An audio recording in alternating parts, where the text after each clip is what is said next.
Tadi dalam pukul 6.40 mari dua orang anak muda, tiga orang anak muda mari rumah. Mari rumah, kemudian mari cerita nak pergi kerja di KL. Dia kata, Pak, saya ni sebenarnya dia kata payah juga nak mari, nak pergi KL, rasa sayang ke sedih dia kata. Saya rasa saya boleh buat perubahan lah. Tapi tak ada kerja, duduk kampung tak ada kerja. Lalu dia kata saya kena pergi cari kerja di KL juga lah. Lepas tu saya kata baguslah hari ni nak pergi kerja di KL. Bapa ada halang kata walaupun bapa sayang kehilangan 2-3 orang ahli jemaah masjid kita, tapi nak cari kerja nak buat lagu mana kena hijrah lah. Cuma saya kata duduk 4 orang jangan tinggal semayang, jaga diri molek. Maklumlah zaman ni kan zaman macam-macam orang nak khianat kita semua menangis, dia keluar air mata. Saya pun tak ada tahan air mata. Saya kalah bab ni. Jadi sayang, dia rasa sayang ke sedih. Kemudian habis daripada tu saya pun ajak dia pergi makan rumah. Saya masak rumah masak. Habis makan semua dia minta pula. Pak Pa minta tolong tiup atas pada saya. Pak Pa dia kata supaya Allah Ta'ala kekalkan rasa sayang tersedih, rasa nak sembahyang. Lah. Ngalir air mata ya Allah. Muafi. Muafi. Nikmat mana lagi yang kita nak sebenarnya? Sebenarnya anak-anak muda ni dia sangat nak berubah. Dia sangat dia nak cari jalan pulang, jalan kembali kepada Islam. Dia sangat nak. Tapi dia memerlukan bantuan kita semua. Kalau kita tak bantu dia, kalau kita tengok sejarah silam dia, kalau kita tengok Hodak Molek dia buat dulu, nescaya Sayyidina Umar sendiri dia tak akan berubah. Sayyidina Umar tidak akan berubah. Walhal Sayyidina Umar lah orang yang paling benci dengan Islam. Kalau Rasulullah berdendam dengan dia, benci dengan apa yang dia buat dulu, dia tidak akan berubah. Sebab itulah peranan kita orang kampung, tanpa menilai sempadan fahaman kita, kena sayang ke anak muda. Sebab tu saya punya tema saya, orang tua kita kasihi, anak muda kita sayangi. Kita sayang anak-anak kita, teladani dia. Maksudnya kita buat contoh yang terbaik untuk anak-anak. InsyaAllah kampung kita jadi contoh. Saya dah cakap dalam lingkup hak luar lagi dah. Saya cakap dalam pasal kampung kita je. Mari penuh dengan kita. Papa saya nak pergi dah, papa nak pergi kerja lagi. Bila malam ni nak pergi? Sebab takut pukul 12 PKP pula dia kata. Nak pergi kerja di KL. Jarang payah anak muda mari, rambut kerok pula, mari mengaku nak berubah, sayang tersedih. Kemudian saya tak tahu pergi Dinung pun ada peluang nak sembahyang jemaah. Ya Allah, mesti nak sembahyang jemaah. Inilah perkara yang pada saya sangat membuatkan hati saya rasa syahdu sungguh-sungguh. Moga-moga Allah Ta'ala beri kepada dia satu jalan untuk dia kekal di atas iman. Kita ni pun begitu juga. Sebab tu saya nak sebut kamu, jangan sekali-kali kita pandang buruk orang. Kesilapan orang lama-lama jangan tengoklah. Sebab kita tak tahu kesilapan kita ni lagu mana pula. Adakah kita ni kekal atas jalan baik, ataupun satu hari nanti kita akan dihina oleh orang, kita tak tahu. Tak tahu. Dan Alhamdulillah juga kita dapat lagi buat ibadah, dapat duduk dalam majlis ilmu. Sedangkan semalam kita tengok macam mana PM dia umum kawasan yang kena PKP 2 negeri, Perlis dengan Sarawak. Perlis dengan Sarawak ni tak boleh mari sembahyang jemaah, hanya boleh mari 5 orang je. Kemudian ada pula kawasan PKP seperti Johor, Pahang dan sebagainya. Penang, kita ni PKPB. PKPB itu bersyarat. Bila PKPB kita boleh lagi mari sembahyang, tapi dalam jumlah yang ditentukan. Tidak ayat jumlah berapa.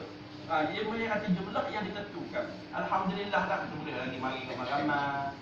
Ini satu peluang Allah Ta'ala sayang kita. Allah Ta'ala beri peluang. Sebab Allah Ta'ala maha mengetahui niat kita disayang tersejik. Maka Allah Ta'ala beri. Tapi jangan sampai masa tak beri peluang gini pun tak mari juga. Masa tak ada peluang kau dah nak mari. Jadi insya-Allah pada malam ni kita sambung pengajian ilmu kita di dalam bab fiqh. Kalau sebelum ni saya ambil hari Selasa, hari Rabu malam kami, tapi Ustaz Juang bawa kakak dia sakit sikit. Jadi dan esok pula saya kena pergi mesyuarat pula, sudah mulai Allah Taala susung Maha Kaya Allah Taala. Jadi saya pun tukar dengan Ustaz Juang, saya ambil malam ni, malam esok Ustaz Juang. Jadi malam esok jangan lupa dah pakat mari ramai-ramai kuliah Ustaz Juang pula. Kuliah saya ni sekadar reka-reka je yang kita semua tahu belaka dah, iaitu bab fiqh. Saya yakin semua jemaah-jemaah kita dalam bab fiqh ni tahu belaka dah. Gitu. Dan kalau sebelum ni kita membicarakan masalah yang berkaitan dengan fardu wudu. Ada 6 perkara tu lah, saya tak ulang dalam mana ni, basuh muka semua tu. Cuma kita nak sambung yang seterusnya, iaitu sunat wudu. Di sebalik kita buat benda yang wajib ni untuk nak sah wudu kita. Kalau tak buat benda yang wajib, wudu tak sah. Bila wudu tak sah, sembahyang sah ke tak? Sembahyang sah ke tak? Tak sah ke dah sembahyang, sebab benda yang wajib kita tak buat. Tetapi kasih sayang Allah Ta'ala bukan sekadar Allah Ta'ala suruh buat benda yang wajib. Ada selagi, iaitu benda yang sunat pula Allah Ta'ala suruh buat. Sunat ni maksudnya dia tak wajib, tapi Rasulullah tak tinggal. Rasulullah buat juga hal ni. Bila dia buat hal ni, dia akan dapat keuntungan yang besar, laba yang besar. Kerana apa? Kerana buat benda sunat. Sebab tu benda sunat ni kalau boleh semampu yang mungkin kena buat. Contoh kata sembahyang. Sembahyang fardu, ada sembahyang fardu bermula daripada subuh sehingga isyak. Tu dia panggil sembahyang fardu. Tapi di sebalik sembahyang fardu ada benda yang sunat, sembahyang sunat. Lagu mana? Subuh. Sembahyang sunat 2 rakaat sebelum subuh. Sebab tu saya royak Tok Bilal di sejid kampung kita ni, jangan gaduh nak amat. Dan Tok Bilal kita alhamdulillah memang kemat. Tok Bilal kampung baru memang kemat. Dia akan tunggu betul-betul 20 minit. Kalaulah orang azan pukul 6.10, pukul 6.30 baru kita sembahyang. Jangan rasa pula, pukul 6.30 tak sembahyang lagi. Jangan. Sebab subuh ni pelewat sikit tak ada masalah. Sebab kita nak beri ruang orang yang nak kejut. Orang kampung kerja penat kerja. Jadi kerja dalam air lah, bawa buk. Kerja atas pokok lah, air bersawit. Nyakur dengan nyakurnya penat. Jadi mungkin dia mari lambat. Bila mari lambat, kita beri peluang dia sembahyang sunat 2 rakaat sebelum subuh. Nabi sebut raka'ataini qabla al-fajr khairun min ad-dunya wa ma fiha. Orang yang sembahyang subuh, sembahyang sunat sebelum subuh, dia akan dapat dunia dan isi yang ada dalam dunia. Lebih baik daripada itu. Jadi sekarang mari sembahyang subuh sejid tu, ataupun rumah ke, dia tak sedang mari sejid sembahyang rumah, sebaik-baiknya jangan sembahyang subuh dulu. Sembahyang sunat dulu 2 rakaat. Sebab hal ni hadis sahih Nabi sebut. Lebih baik daripada dunia dan isi-isi yang ada dunia. Dan benda isi dunia, kita semua ni isi dunia lah ni. Tanahnya, planet-planet semua isi dunia kata. Lebih baik daripada tu 2 rakaat je sembahyang sunat. Apatah lagi kita sembahyang subuh di masjid. Ustaz Dewan umum dah. Dia kata barang siapa yang mari sembahyang subuh di masjid pada waktu pagi, nescaya baginya akan mendapat pahala. Tu memang boleh pahala dah. Akan mendapat jam. Anak muda boleh jam tu. Pada silap saya sejam harga 10,000 rupiah.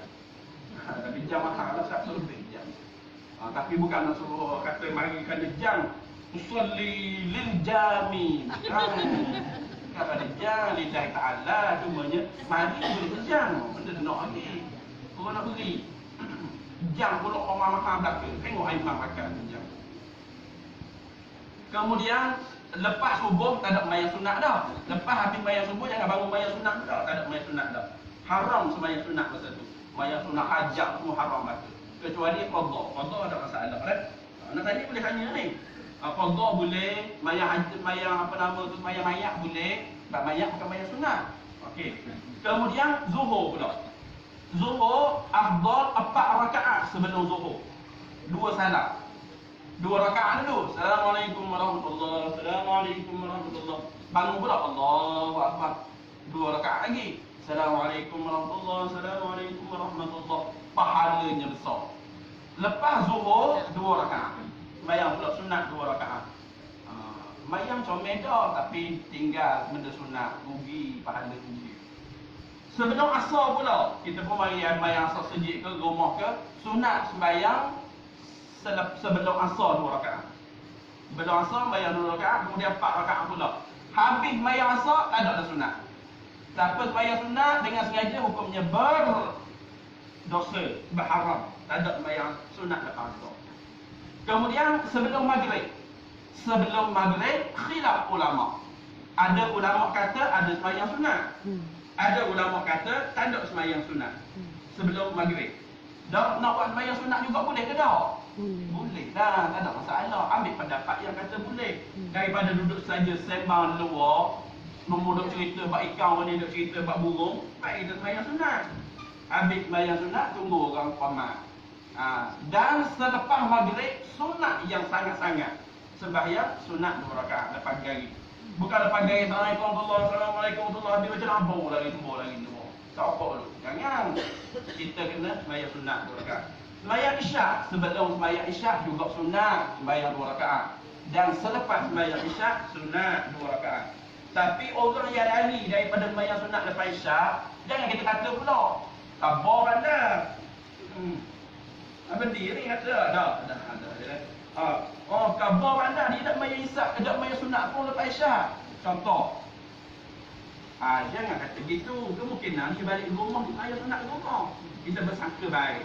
Tapi kalau kita rasa tak mampu nak sembahyang sunat di rumah, sembahyang sunat sejik lah. Kan bayarnya 2 rakaat je. Jangan bayar dah kuih luar tu. Datang ruyam tak mudah nak jumpa tu. Tak sembahyang sunat lagi tu. Bukan gitu. Bukan maksudnya kita nak kuih. Contohnya gitu. Tapi itulah kita ni. Tapi nak buat tu dosa lagi. Tapi rugi. Dah buat dosa tapi rugi. Tak ada pahala. Begitu juga wuduk dia ada benda sunat. Buat dapat pahala, dah buat rugi, sia-sia. Lagu mana? Benda yang sunat wuduk, 6 perkara saya sebut itu wajib. Dah buat hal tu dah sah ambil wuduk. Ambil wuduk ni boleh menanggalkan dosa. Barang siapa yang suka ambil wuduk, tanggal dosa dia. Dosa mana? Dosa kecil. Dosa besar dah tanggal. Dosa besar ni, dia hanya tanggal dengan taubat. Tak taubat tak tanggal juga. Mana dosa besar Allah sebut dalam Quran? Zina, curi, nyamuk, rogol, bunuh orang. Rogol dosa besar dah. Maknanya itu dosa besar Allah sebut dalam Quran. Maka hal ni tak tanggal dengan ambil sembahyang. Dia kena tanggal dengan taubat. Hal dosa-dosa kecil yang kita buat ni. Dan mengupak dosa kecil dosa besar puan. Mengupak dosa kecil dosa besar. Besar. Tapi puan berang tak mengupak. Saya tengok sangat. Hati tak betul mengupak. Bagus sungguh. Dosa besar tu mengupak dia sebut dalam Quran. Ayuhibbu ahadukum an yakula lahma akhihi fakarihtumu. Ada kamu suka makan daging saudara di akhirat lagi, maka mesti kamu benci. Siapa kat itu orang yang suka ngopak makan daging abang dia sendiri, makan daging kakak dia sendiri, ngopak. Oh, ngopak ni sedap. Ada orang kata mata ngopak. Oh, tidur apa ngopak tadi ada. Ngopak dia yang bukan ngopak, yang nak cerita ngopak. Oh, sedap ngopak. Sambung. Habis nak sambung lain nak. Ngopak kata orang sedap. Kau puas dia lelaki kuat dia puang kadang-kadang. Sunat wuduk. Apa dia yang pertama? Sunat wuduk yang pertama iaitu bertasmiyah atau membaca basmalah. Baca bismillah ni sunat je. Tapi bila sebut sunat je kan mau tinggal ni apa sunat je baca bismillah. Maka rugi kalau kita tinggal masa nak ambil air sembahyang tak baca bismillah, rugi. Tapi kena tengok pula dekat mana sunat. Kalau dia ambil air sembahyang bukan di dalam tanda. Bukan dalam tanda. Dalam tanda baca sebut kalimah Allah, jumhur ulama kata berdosa. Tak boleh dosa. Dalam bilik air apa? Tak ada masalah.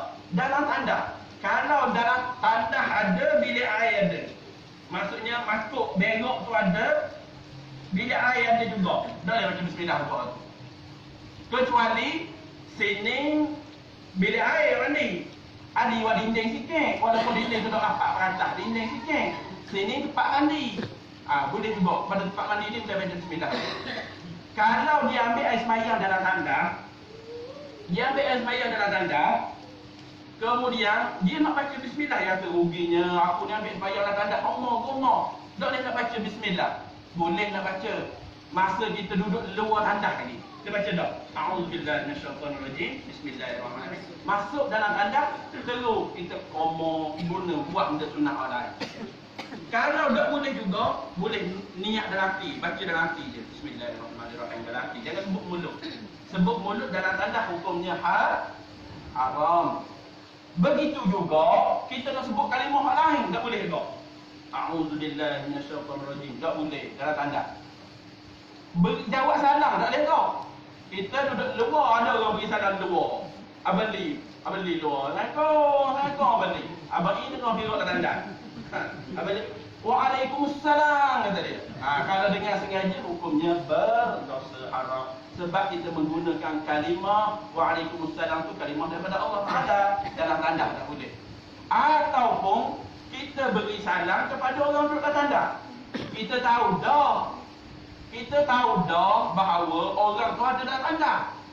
Pak kali ada dalam tanda. Nur saya ni nur abai nak ada lebih. Assalamualaikum abang. Assalamualaikum abang.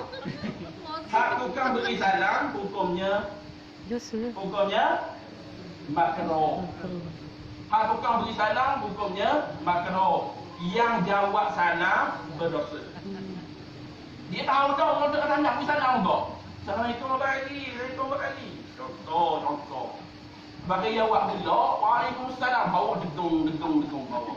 Kalau jawab dengan sengaja hukumnya berdosa haram. Yang tukang beri salam makruh, tak ada jawab. Dan cakap dalam tandas pun makruh, cakap dalam tandas. Ni bawa telefon dalam tandas, aku bini cek lah ni. Yelah bagi buat gitu. Dia banyak apa dah? Bawa telefon. Bila degung bawa, hello, Assalamualaikum. Cakap ramah. Tak balok lah guna tau. Tak boleh. Sebab duduk dalam tandas ni, peluang Allah Ta'ala bagi kita ni mudah untuk nak begok. Mudah untuk nak buang air. Itu namanya cakap pula. Kemudian, kalau dah telefon untuk lelaki tu orang puang, nak sah ke puang. Telefon untuk lelaki duduk di luar. Untuk lelaki duduk dalam tandas ataupun tengah mandi.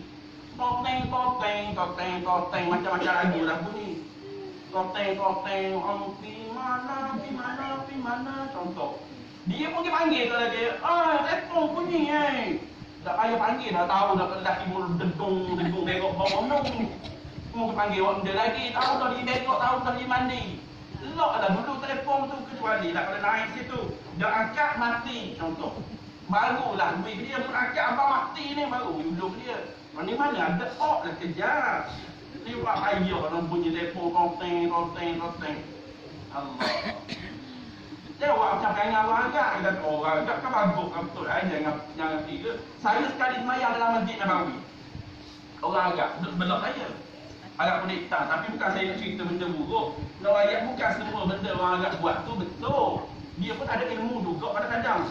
Pernah orang buat temu duga orang agak. So baca inna anzalnahu fi lailatul qadr pada Ramadan. Tak boleh nak baca. Ada tu. Baca kat baca surah An-Nahl tak boleh nak baca. Qul huwallah, gagak qul huwallah, tukar qul huwallah. Kita dah tukar. Bukan pembahang kalau tukar lagi baca qul huwallah pada tanang hidup. Mana Arab?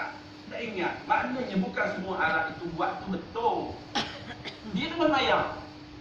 Mayang dalam masjid Nabawi ni sebelah kita. Mayang bunyi telefon. Oleh. Video call. Tak pada usul membayang kita itu.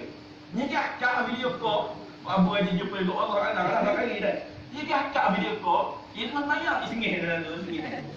Berarti dia tak bawa. Masa sujud tu dia letak bawah. Jadi kawan ni tengok dia semayang. Dia pun bangun akak yang seterusnya pula. Dia buat gitu kawan. Aku tu dia agak nak kumpul dalam kepala baru tahu. Siapa kita dah usul membayang. Batu agak ni jangan ikut sangat. Bukan kata semua you buat tu betul. Ia pun dah belajar juga macam kita juga.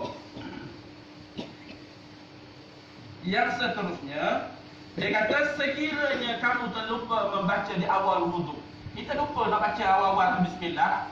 Sunat juga masa kita tengah basuh kepala ataupun masa tengah basuh tangan baru kita ingat nak baca bismillah adik. Boleh juga baca a'udzubillahi minasyaitonirrajim, bismillahirrahmanirrahim. Tapi sambunglah basuh tangan, sambung basuh kepala. Kita ingat dekat kaki, Allah dak baca bismillah adik. Boleh juga baca bismillah masa. Dapat pahala juga baca bismillah. Nak rayaknya jangan tinggal, rugi baca bismillah. Besar tu bismillah tu. Besar. Yang seterusnya, membasuh kedua telapak tangan sehingga pergelangannya. Dua tapak tangan sehingga pergelangan sebelum memasukkan ke tempat air. Maknanya sebelum kita niat tu, sebelum basuh muka tu, basuh tangan dulu. Lepas gelang tangan ni. Sunat. Basuh saja kan? Bas kita basuh dah rambutnya sebelum ni. Basuh tau. Kadang-kadang jadi amalan dah basuh tangan. Sunat tu boleh pahala tu. Nampak basuh je. Sebenarnya dapat pahala. Allah. Kemudian ada soalan nak tanya tak? Nak tanya boleh tanya. Biasa Prophet ni dengan Abading suka tanya bagus. Kalau ada nak tanya boleh tanya. Yang seterusnya madah. Berkumur-kumur. Sama ada diedarkan di dalam mulut ataupun tidak. Sama ada ambil air, buang. Ambil air, buang. Ataupun edar dalam mulut. Mana tahu kita makan tadi Maggi, makan mami, lekat celur gigi. Ambil, buang. Ambil, buang. Maknanya, sunat itu. Komo. Jangan ada komo. Apa tak lagi, jenis, pokok daun, kuat bau. Lagi kena komo. Nak boleh, beruk gigi pula. Sebab tu saya sebut sebelum ni. Sebelum bayar, jangan isap okok lagi anak-anak muda dah. Contoh tak ada kuliah mana ni, luar isap okok dulu. Nak bayar isap, jangan. Nak isap okok juga nak buat lagu mana, payah nak ubah. Lepas isap. Boleh ni ya? Kata kambing, ambil daun buah, contoh je gitu. Yang seterusnya, memasukkan air ke lubang hidung dengan mengeluarkannya semula adalah lebih afdal mengambil air dengan tapak tangan separuh dimasukkan ke dalam mulut dan separuh lagi dalam hidung. Sunat masa kita komok, kita bubuh air, masuk air dalam mulut kita dengan sekali harum, sekali juga kita sedut air lubang hidung. Sedut sikit, jangan sedut banyak lemak. Kalau tahu apa tu mati lemak, lemak apa pula mati lemak ambil bayang. Jangan. Makna dia kata lebih baik, afdal masa dia sedut air dalam mulut nak komor, dia komor separuh. Kemudian dia sedut air dalam lubang hidung separuh. Afdal. Gitu. Ataupun dia nak buat sesa boleh juga, komor dulu. Habis komor buang air tu sedut dalam lubang hidung pula. Apa hikmah sedut air dalam lubang hidung? Kita nak sembahyang ni, kita nak suruh bersih, suci molek lubang hidung kita. Orang yang suka letak air dalam lubang hidung, insya-Allah payah terkena penyakit resedung. Tu ulama sebut tu. Payah kena penyakit resedung. Lagu mana resedung? Allah, resedung ni orang kuat bersin pula. Tengah sembahyang Allah pagi biasa. Hacung. Hacung apa dia hacing? Hacing pening. Hacing. Oh, kalau kena penyakit ni payah nak buat tu.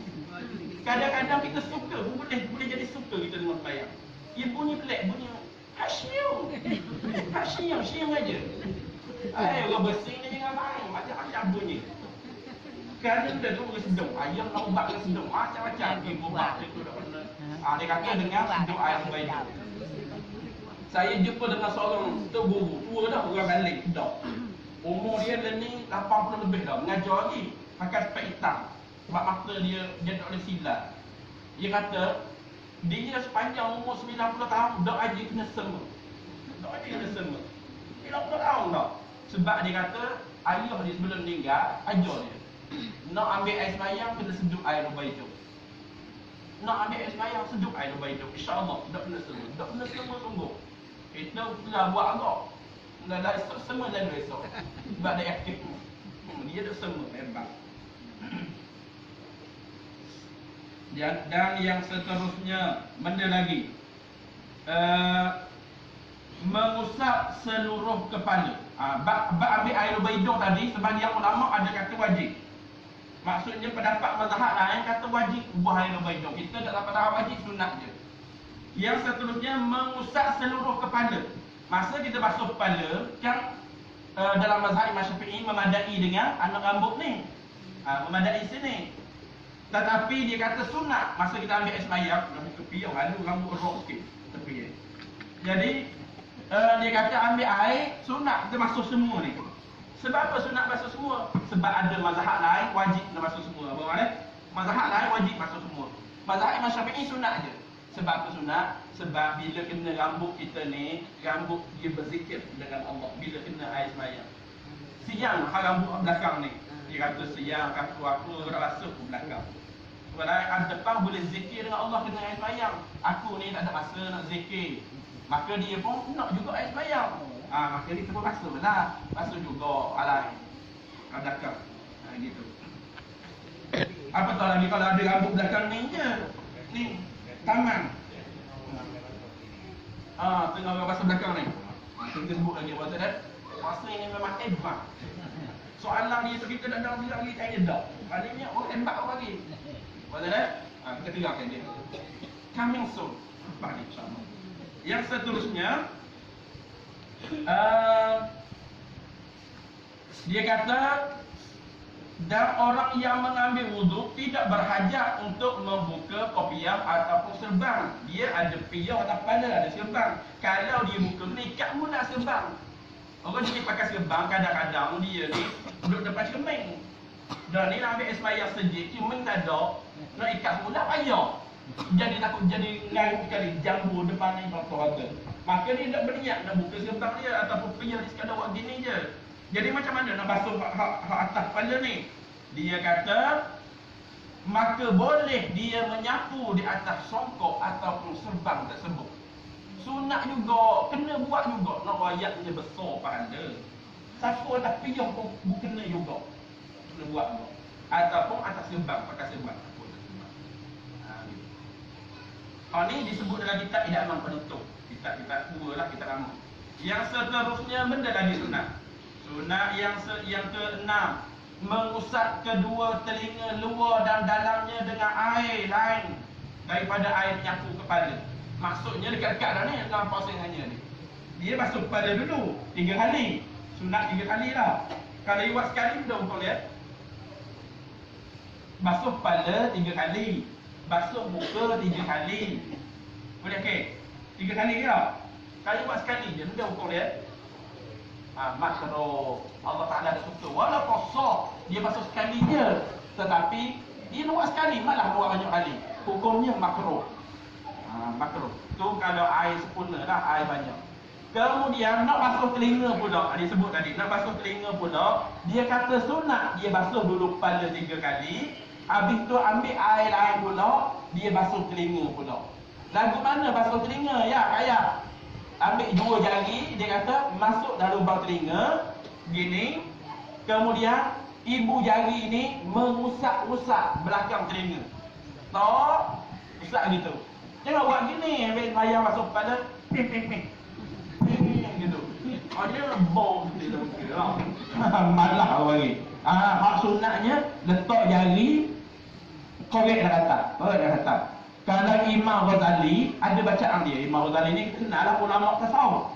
Imam Ghazali dia baca doa. Allahumma smi'na munadiyal jannah. Masa dia basuh telinga dia. Kita nak ngapa tu tak jangan. Benda maksud dia, ya Allah, pendengarkanlah aku seruang ahli syurga. Kan telinga kan, nak dengar dia seruang ahli syurga. Sebab tu Imam Ghazali basuh muka pun ada doa dia. Saya rajinlah beramal dengan doa dia ni. Doa Imam Ghazali ada sebut dalam kitab Hidayatus Salikin. Masa basuh muka, Allahumma nawwir wajhi. Ya Allah, cahayakanlah mukaku. Kama nawwarta syamsa. Sebagaimana engkau beri cahaya kepada matahari. Baru orang tengok muka kita sedap. Walaupun hitam. Saya tanya udang, apa kenal aku ni hitam-hitam. Ya, tu comel muka. Tak saya ambil semayang lah tu. Contoh pada ada. Maknanya tu ayat pengasih tu perempuan atau lelaki. Nak suruh bini saya untuk baca. Allahumma nawwir wajhi. Ya Allah, cahayakanlah wajahku. kama nawwarta syamsa abadan abadan. Malam ni adalah lu misko. Apa ada inyak doa di. Apa ya. Amin ya tu. Kemudian maknanya masa basuh telinga, tok jari pusing. Belakang. Kemudian dikata menyelak-nyelak, iaitu tahlil janggut yang tebal dengan jari. Kena elak ni. Masa mana? Masa lepas basuh kepala, habis basuh kepala, telinga, tok jari pusing belakang, habis telinga sebelum gigi kaki, sunat dia ambil air pula sekali lagi pusat pada janggut dia. Ada janggut nak buat agak ni. Janggut jangan cukur kan lagi. Abang ni dah nombor janggut apa ya? Sebab dia muda lagi. Cuma nak ayatnya orang lelaki tak ada janggut rugi. Janggut ni mendapat kemuliaan dalam syurga. Janggut ni melambangkan lelaki. Orang tak ada janggut hampir-hampir perempuan. Tak boleh. Oh, rugi ada tengok baba janggut kan lawa tu. Abang kari ada janggut lawa. Tak ada janggut tak. Bini malam-malam kari tu. Rugi orang tak ada janggut. Zaman dulu Nabi suruh cukur misal sipang janggut. Cukur misal sipang janggut. Hari ni orang tukar. Cukur janggut, sipang misal. Pepatu misal. Minum air berenang dalam air. Tukar sunnah. Hak ni bukan orang panggil sunnah, hak ni punah. Dia kena sipang janggut. Sebab bila dia letak air pada janggut dia, dapat pahala. Bukan saja tu, dapat pahala. Sehingga kan kalau di Mekah, pendapat orang Mekah, cukur janggut haram. Ada hadis sahih sebut, cukur janggut haram. Cuma mazhab Imam Syafi'i kata cukur tak boleh, gunting tak apa, gunting maksud nipis sikit. Tak ada masalah. Sebab tu kalau pergi bertahlul di Mekah, dia buat umrah apa boleh? Buat umrah di semua awal, di Sami, nak tahlul, kalau kita nak cukur kepala, dia nakkan cukur kepala kita ni daripada sini sampai sini tak. Dia cukur sampai sini je. Hak ni dikira janggut lagi ni. Daripada sini. Sebab tu tengok orang Pakistan, sini bertok, sini tebal. Kita kata, oh jahat Hindustan. Jangan. Bukan jahat Hindustan tu. Sebab dia kira janggut lagi. Start daripada sini ke janggut. Bagus, mak orang lelaki. Macam Fatah Amin. Fatah Amin. Yang seterusnya, benda lagi sunat, menggosok celah-celah jari.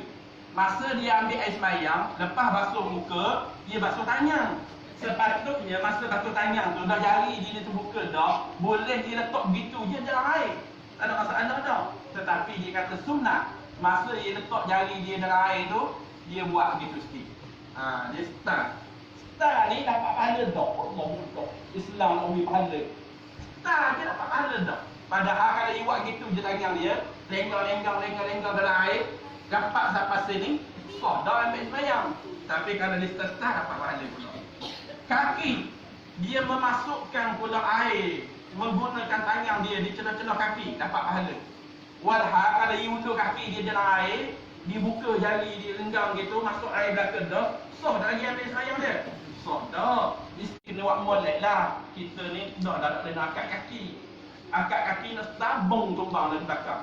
Kaki dah orang nak angkat dah. Dah berat 80 kilo. Tak boleh nak angkat. Kena tengok keadaan lah. Sebab tu kadang-kadang tempat ambil air sembahyang di bandar-bandar ni, dia buat tempat duduk banyak kursi gitu, kemudian buat air. Gitu. Mudah nak ambil air sembahyang nak sakit. Kemudian yang seterusnya, mendahulukan tangan atau kaki yang kanan daripada yang kiri. Makruh jika sebaliknya. Boleh ke tak kita ambil air sembahyang nak basuh kaki kiri dulu, boleh ke tak? Boleh. Nak basuh tangan kiri dulu boleh tak, Bading? Boleh. Tapi hukumnya makruh. Ambil masuk makruh. Allah Ta'ala tak suka. Dia suruh ambil kanan dulu. Tapi kalau kita salah, salah tangan kiri dulu, dah payah start daripada awal tu lah. Teruskan ambil sembahyang sebab dia bukan berdosa dan tetap sah ambil sembahyang kita.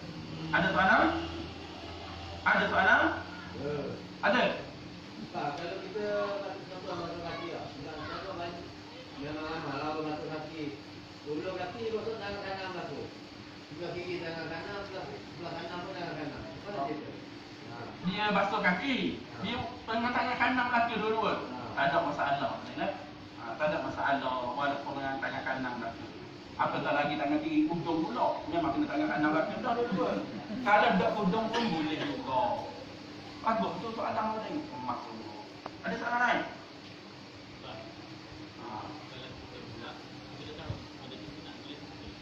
Kalau kita buat, tak tahu benda tu sunat. Kalau buat, tak tahu benda tu sunat. Kalau kena dengan sunat, insyaAllah boleh pahala. Kalau tak, ya sekadar pak je lah. Kalau duduk je lah. Gitu. Tapi, paling seronok buat amal ni dengan ada ilmu lah. Bagus soalan.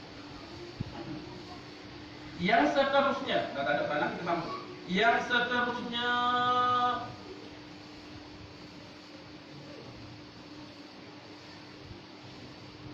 sunat juga kita basuh telinga dengan menggunakan sekaligus dua-dua belah telinga. Maknanya bukan kata kita basuh telinga kanan dulu baru telinga kiri. Sunat ambil air tu dua-dua belah dulu. Gitu. Kemudian membasuh atau menyapu anggota wuduk sebanyak 3 kali. Kita sebut tadi lah 3 kali. Kalau sekali je makruh. Dan yang seterusnya mualak. Benda pula mualak ni. Mualak ketika mana ambil air sembahyang, iaitu berturut-turut. Jangan putus ambil sembahyang. Ambil muka dulu, lama sekejap, sekarang baru basuh tangan pula. So ke tak? Contoh Tok Imaisa, buat contoh ni, Tok Imaisa. Dia ambil air sembahyang rumah dia. Nawaitu rafa'al wudu lillahi ta'ala. Kemudian dia basuh muka. Lepas basuh muka, dia kata aku nak dia basuh tangan, dia sejik lah pula. Dia pun tinggal gitu, dia lagi cakap dengan manggung undang dia dulu. Dah pisang lagu mana, ada mariata kan dah, contoh. Dia pergi buka dulu kedai pisang dia. Mari orang pergi apa pisang, bubur pisang dalam rasa dia. Uci dulu, tengok pak daun pula, duduk tengah minum air gas. Dia pun pergi minum air gas dulu. Balik minum air gas, dia pergi sejik. Dia pun sambung basuh tangan dia. So pada air bayar dia. So ke tak? Lepas ni kita jawab Tak betul. Sebab tu kita kata, tu penting belajar. So ke tak? Hukumnya so boleh. Kecuali lepas basuh muka, dia buka ke kuci basah dia tu, buka-buka ketung, pelik ketung, ada pun buka. Maka situ baru dak sah dia nak disambung basuh tangan. Tetapi kalau dia basuh muka gemuk, tak mutu dah hidup tukar pelak pula. Lepas tukar pelak masuk pula, hidup dah mutu. Sampai sejik sambung basuh tangan. Sah ke tak? Sah. Sebab sunat je berturut-turut. Sunat. Tapi janganlah kalau sah gitu. Senang lah ni. Basuh muka, basuh tangan, start mutu yang habis sejik, baru basuh kepala. Jangan buat gitu pula. Nak ayatnya sah. Tu. Dia kata, cuba kita tengok. Apa lagi yang ulama sebut dalam kitab? Lepas tu, sedap benarnya belajar mereka ni sedap.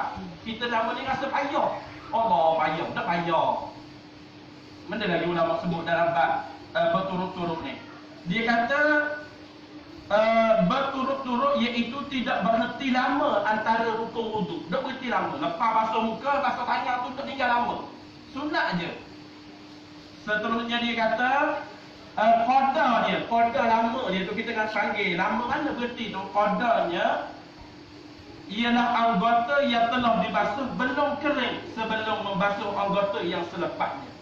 Makna kata lepas kita basuh muka, dak dah kering air muka, kita basuh tangan tu dikira mualak dah. Dikira berterus dah, dah berhenti dah. Dah kalau daripada rumah kau isa nak mari sini dah kan dah kering air sayang. Banyak lagi muka, dah boleh ke tak boleh. Jangan takutlah. Syaratnya dia tak buat perkara yang membatalkan sembahyang. Tak stop dinding. Lepas basuh muka, stop dinding. Tu batal lah. Lepas basuh muka, ketung. Batal. Lepas basuh muka, berak. Lepas basuh muka, kecing. Batal lah. Dia kena basuh muka semula lah, mari sejik. Tapi kalau dia basuh muka dah di rumah, mari ngeng mari sejik. Habis air rumah. Ingat ke ada air? Buka. Basuh muka, Allah, habis air.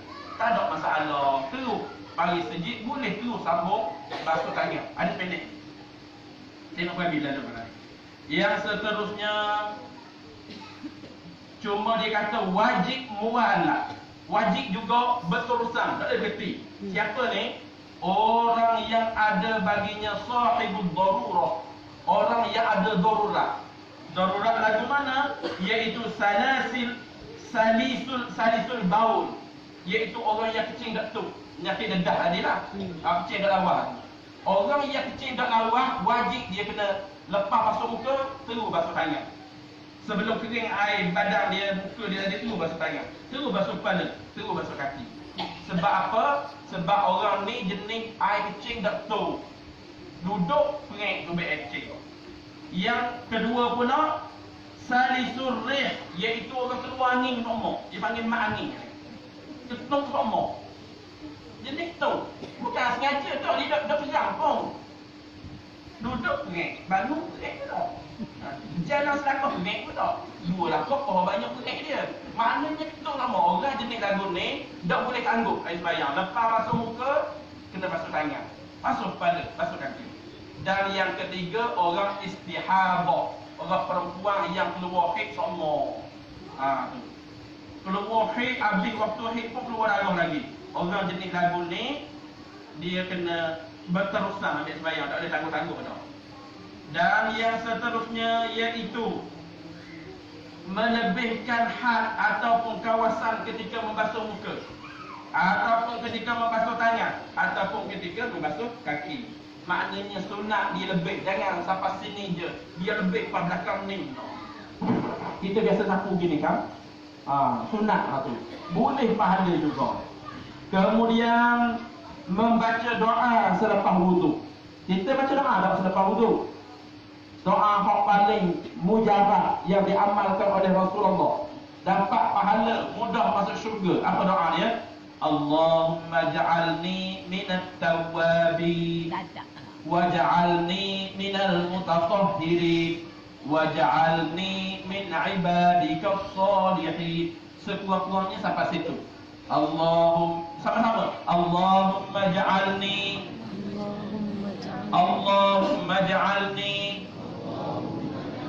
minat tawwabin waj'alni minal mutatahhirin waj'alni min ibadikas salihin. Benda maksud dia Allahumma ja'alni minat tawwabin. Lepas kita ambil sembahyang, buka tanda tangan. Ya Allah, jadikanlah aku dalam kalangan orang yang bertaubat. Yang kedua pula, minal mutatahhirin. Ya Allah, jadikanlah aku dalam kalangan orang yang bersih, suci kita. Yang ketiga, waj'alni min ibadikas salihin. Ya Allah, jadikanlah aku dalam kalangan hamba-Mu yang baik, hamba-Mu yang soleh. Kita minta dengan Allah.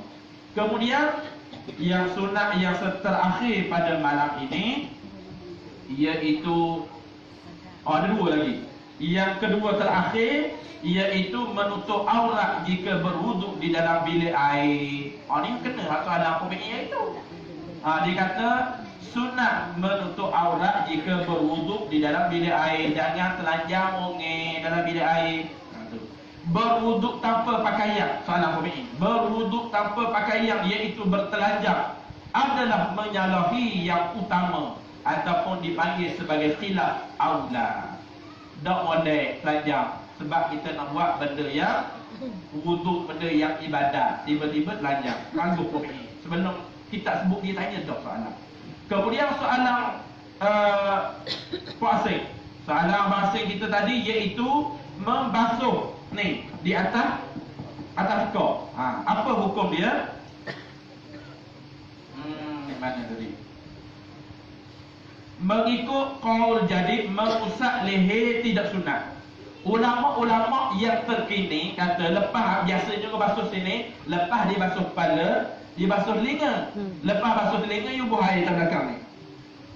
You buah atas tekuk dia ni lah. Mengikut ulama yang terkini, dia kata tidak mendapat pahala sunat. Letak air atas belakang ni. Ada pun ulama yang dahulu, dia kata boleh juga letak air atas belakang, dapat pahala juga. Dah nak buat ke tak? Boleh buat. Hukumnya sunat juga. Maka tak ada masalah lah. Nak ubah air tadi pun boleh. Kadang-kadang kita dah amal lama dah. Lepas basuh kepala, basuh telinga, pok air atas belakang. Boleh juga. Kemudian ada satu permasalahan, faidatun ni tambahan. Dia kata memakai serban. Ni orang jenis orang suka pakai serban lah. Jangan hina dia orang pakai serban. Dia kata bosor serban, bapak macam aku. Boleh bawa dosa tu. Sebab serban ataupun dipanggil imamah adalah pakaian sunnah, pakaian Rasulullah sallallahu alaihi wasallam. Kadang-kadang Rasulullah pakai piyah tajam. Kemudian Rasulullah pakai serban. Jangan kita hina pula orang pakai piyah tajam. Dia kata mari bawa mana lah pula. Jangan gini pakai piyah tajam.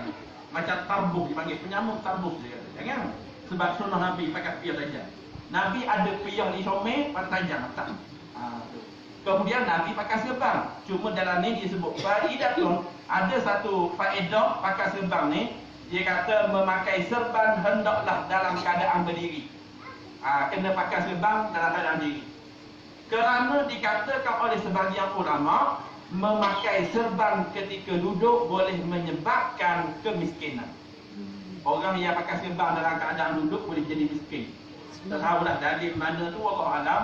Cuma disebut dalam kitab Al-Adab, satu kitab adab nama kitab tu, pakai serban kena diri. Sunat dia gitu. Sama jugalah macam minum air zam-zam. Minum air zam-zam, minum air khilaf ulama. Ada ulama sebut kata air zam-zam sunat minum berdiri. Jangan orang minum air zam-zam berdiri dia potong muka anak.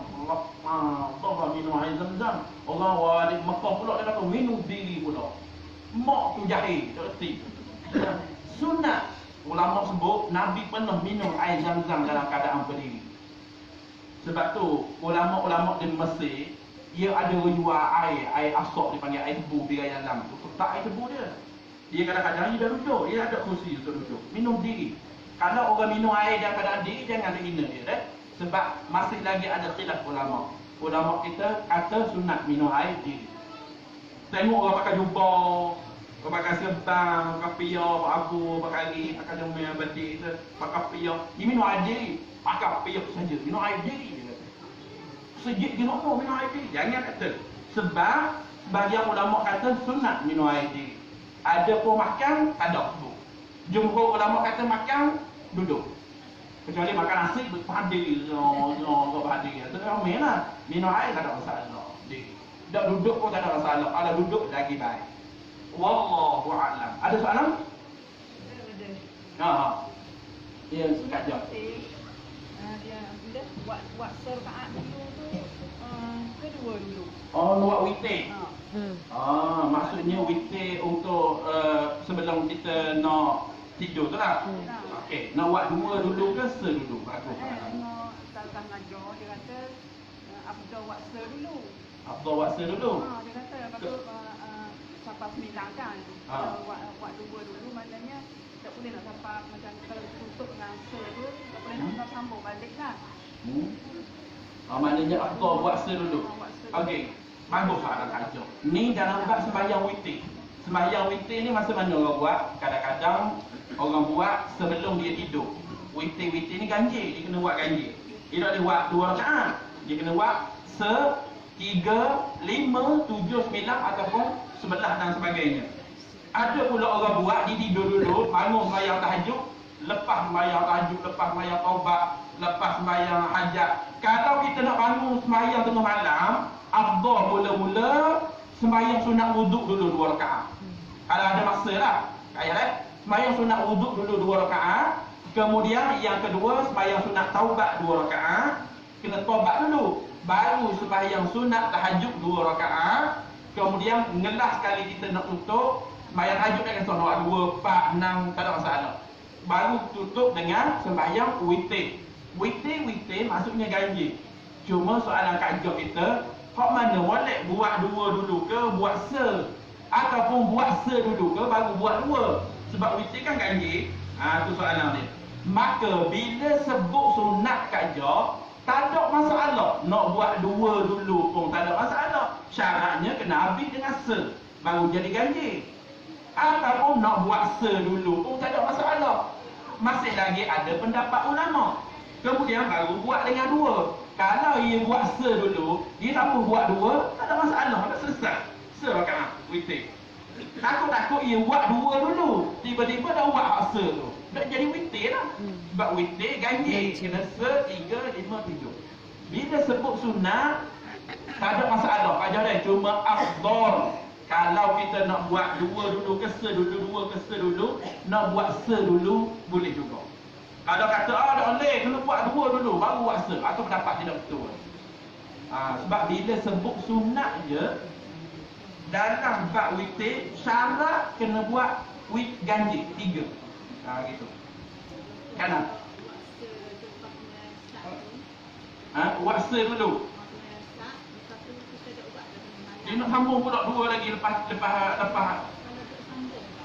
Kalau tak sambung tak? Okey. Kalau dia buat semayang witir, kalau dia buat se je, tak ada masalah pun boleh lah. Sekurang-kurang witir itu 1 rakaat. Sekurang-kurang witir 1 rakaat. Jangan sekurang-kurang witir 2 rakaat, you buat semayang 2 rakaat dulu. Itu dah jadi witir. Betul? Se tak ada masalah. Hati-hati malas sangat, hati dah urut dah, nak tidur rasa-rasa. Buat se rakaat. Sebab Nabi pesan kepada Abu Hurairah. Abu Hurairah sebut dalam sebuah hadis, dia kata, Awsani bi khalili, telah berpesan kepadaku oleh sahabat kesayanganku iaitu Rasulullah, bisalasah, dengan 3 perkara. Lam ad'uhunna hatta an amuta. Aku berjanji aku tidak akan tinggal 3 perkara yang dipesan oleh Rasulullah sehingga aku mati. Apa dia? Iaitu as-shaim salasati ayyam, berpuasa 3 hari fi awwal syahrin, pada setiap bulan Islam. Yang kedua iaitu rakaatai duha, sembahyang sunat duha 2 rakaat. Ini aku dah tinggal juga. Yang ketiga salatul witri qabla an anam, sembahyang witir sebelum aku tidur. Aku dah akan tinggal ni, kata Abu Hurairah. 3 perkara ni Abu Hurairah tak pernah tinggal sampai dia mati. Tu maknanya comel lah buat sembahyang witir. Tapi tak kisah buat 2 dulu baru se dulu ke baru 2, ada masalah. Terima kasih atas soalan. Ada lagi soalan? Ya, bakal. Buat setok 3 rakaat harus boleh. Cuma itba'us sunnah, ikut sunnah Nabi. Nabi buat sesalam.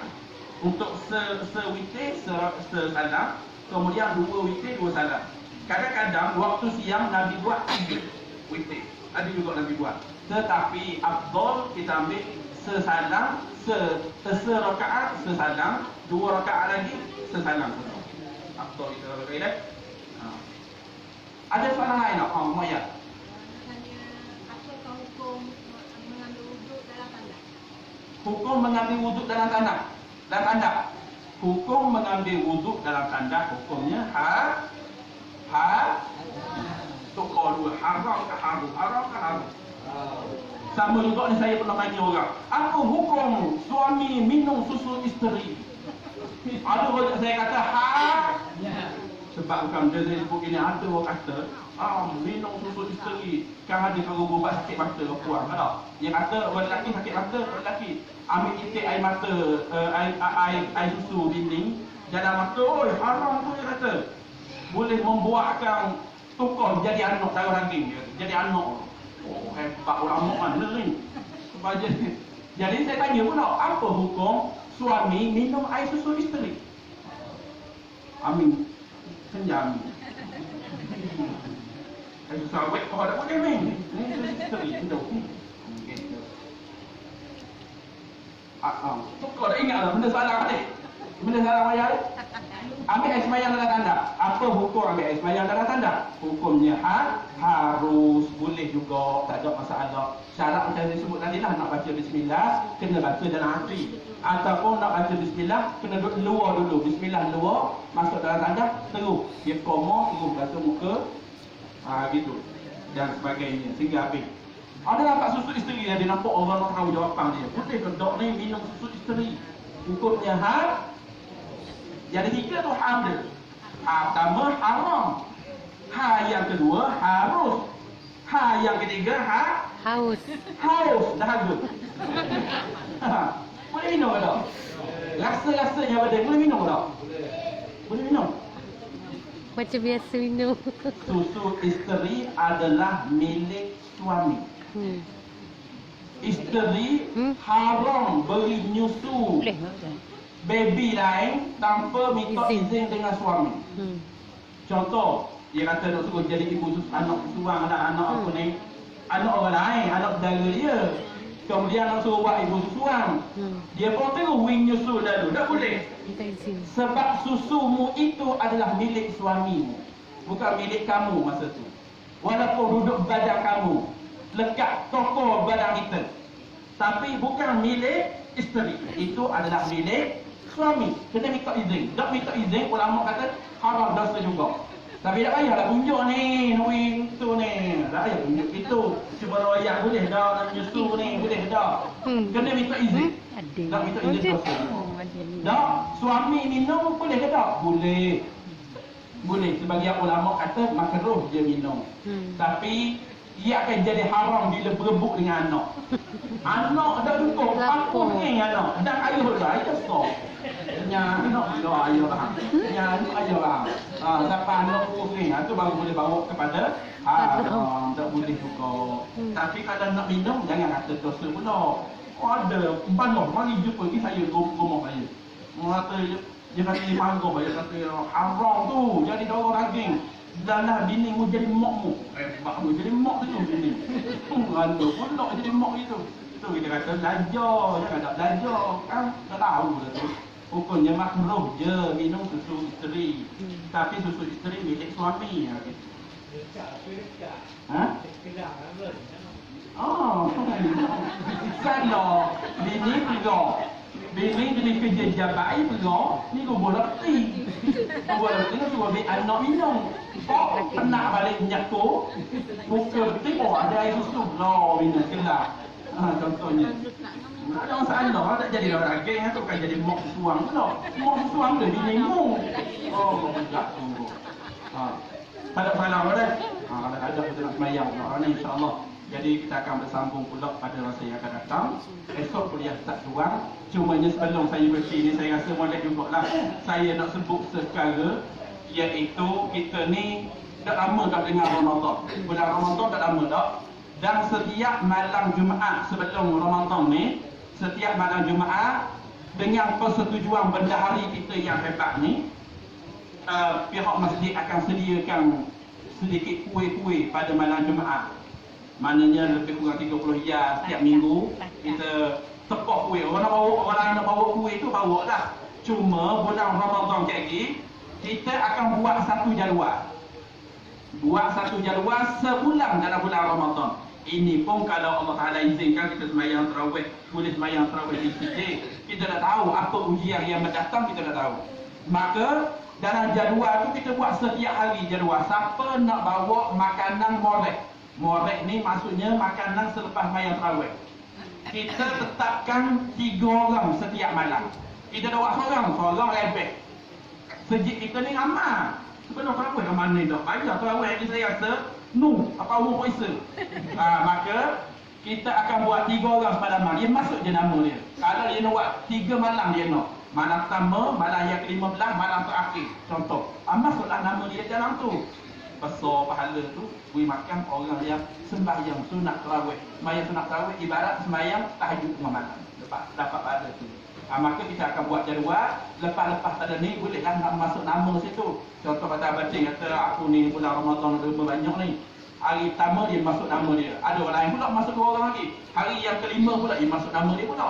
Hari yang ke-7 boleh juga, tak ada masalah. Tapi walaupun dia masuk nama, orang lain nak bawa juga kuih. Tak habis.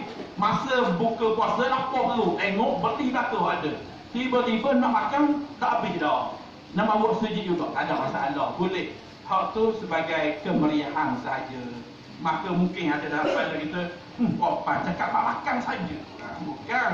Nak ayat kemeriahan bulan Ramadan yang bakal menjelma insya-Allah. A'udzubillahi samil alim minasyaitanir rajim.